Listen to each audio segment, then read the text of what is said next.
Às vezes, a gente nem percebe o tamanho da influência das pessoas que estão ao nosso redor. Mas, acreditem, tem gente por aí que, ao invés de nos levantar, nos puxa para baixo. Isso é bem real e é algo que todos nós precisamos encarar de frente.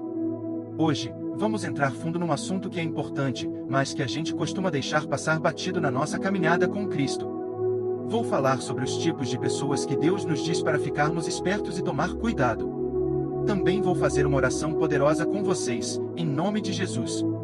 Então, fica ligado até o final e abre o coração para receber as bênçãos dessa oração. Agora, eu sei que muitos de vocês podem estar pensando, peraí, a gente não deve amar todo mundo?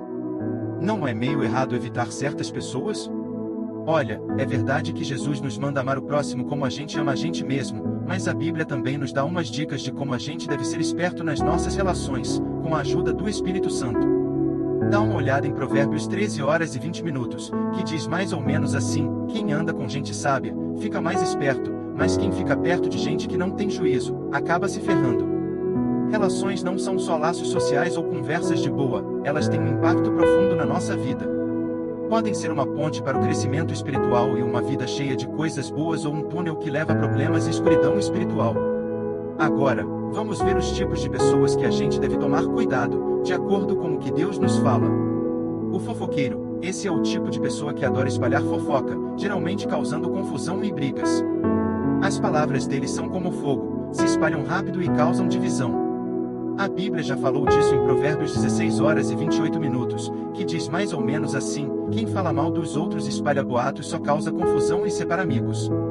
Então, fofoca não é só um papo inocente, pode separar amigos de verdade. O que fazer? Primeiro, reconheça o problema. Se você se encontra em situações onde a fofoca rola solta, dá uma recuada e vê o que está acontecendo. Em seguida, toma uma atitude. Pode ser uma conversa para mudar de assunto ou até mesmo dar uma cortada na fofoca. É desconfortável, mas a gente não foi chamado para viver na zona de conforto, né?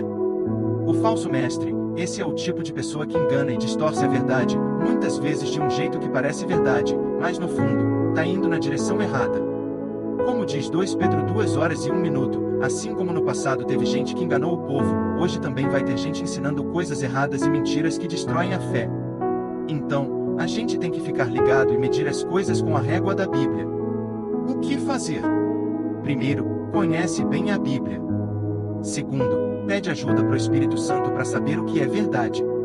Terceiro, não se deixa levar pela lábia ou pela aparência bonita do discurso. Avalie o conteúdo, vê se bate com a Bíblia e se coloca Jesus no centro. O zombador, esse é o tipo de pessoa que tira onda de coisas espirituais, geralmente com ceticismo ou deboche. Eles tratam assuntos sérios com desdém, às vezes menosprezando temas espirituais importantes.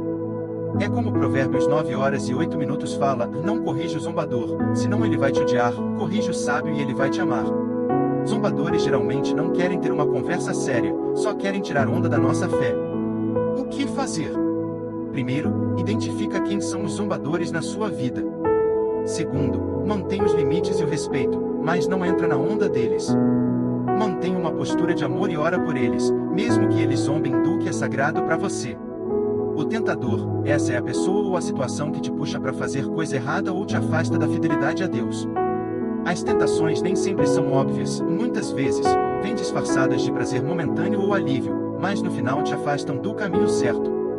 1 Coríntios 15h33 já mandou o recado: não se deixe enganar, más companhias corrompem os bons costumes. Então, a gente precisa ficar esperto e reconhecer o que está nos puxando para longe de Deus. O que fazer? Primeiro, conhece bem os teus pontos fracos e fica de olho neles. Segundo, olhe em volta e vê quem está te influenciando. Terceiro, se prepara para sair de situações que te levam para a tentação. Deus promete que sempre tem uma saída, é só procurar. A pessoa egoísta, essa pessoa coloca o próprio interesse sempre na frente, muitas vezes deixando os outros se sentindo desvalorizados ou esquecidos. A gente tem que lembrar do que Filipenses 2h04 fala: olhem não só para os próprios interesses, mas também para os interesses dos outros. Relações de verdade são de apoio mútuo e crescimento mútuo. O que fazer? Primeiro, reconhece os sinais de uma pessoa egoísta. Segundo, tenta ajustar a relação, se possível, e conversa sobre as tuas necessidades e expectativas. Terceiro, se ajustar não der resultado, pensa em manter os limites para proteger a tua jornada espiritual e a tua saúde emocional. Em todos esses casos, a oração é fundamental. Ora por sabedoria, discernimento, força e orientação do Espírito Santo nas tuas escolhas de relacionamento. Lembra que escolher relacionamentos sábios é uma parte importante da tua jornada espiritual.